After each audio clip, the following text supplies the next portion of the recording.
Noi speriamo di non arrivare a questo punto. Se si dovesse arrivare, la base dei residenti era dell'idea di fare una manifestazione e farsi sentire.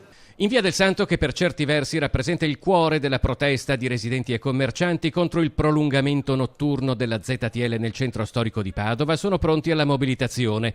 Dopo le proteste e la petizione depositata a Palazzo Moroni, l'apertura del comune pronto a concedere una finestra di transito alle automobili dalle 20 alle 21:30 non è ritenuta sufficiente.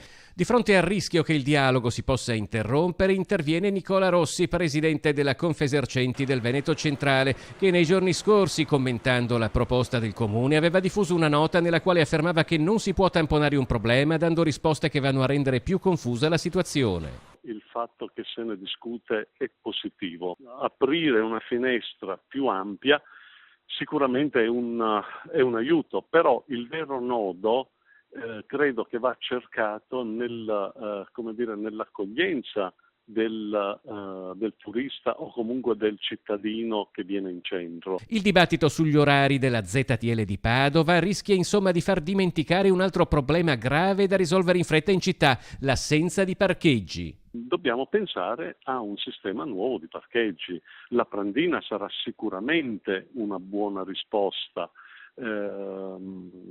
Altre aree vanno identificate, però il nodo cruciale sono come accogliere e far stazionare le auto in aree prossimali al centro.